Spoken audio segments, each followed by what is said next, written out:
Theo was an Abbott member, but to admit it, all the rest of the members looked down on him and despised him. Young and the Restless spoilers portray a very angry and discontented youth. He is suing the Abbotts, demanding more of his fair share and determined to be a very rich man. What Theo does is against the cause. I think he should work hard to be recognized as an Abbott member rather than trying to win himself a portion of his fortune and become an enemy. According to the receipt of a ballpoint pen left by Dina, at a glance we can see it was a useless gift.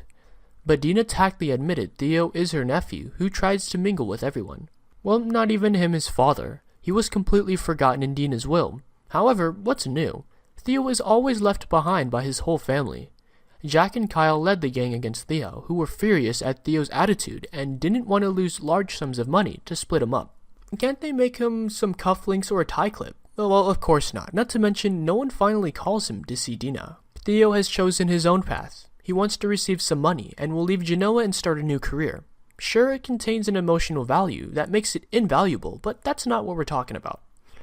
We think there is more to it than eye-catching, and this pen is of great value. Dina would have left Theo part of her fortune, but during her death, Theo wasn't there, and it was possible Jack and Kyle had torn the will and reworked a new one. Is it something as simple as this pen is some sort of collector's item? If Antiques Roadshow taught us anything, it's someone who will pay big sums of money for seemingly random items. According to a certainly poor child who grew up without family by his side, when he found the source of the corner, it wasn't admitted it was more of a sin. Do you feel bad for Theo, and do you guys support him? Chelsea fawned over Miles and said seeing someone so innocent and precious made her optimistic no matter what happened.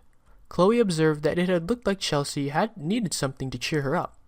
Chelsea shared that her headaches had turned out to be a small cerebral aneurysm and she was seeing a specialist the next day. Chloe brightly asked if it meant Chelsea was staying, and she figured that Adam could leave by himself. Chelsea begged her not to start on Adam because Chelsea loved him and needed him and she was scared and couldn't face it alone. Chloe pleaded with Chelsea to stay in Genoa City so Chloe could help take care of her.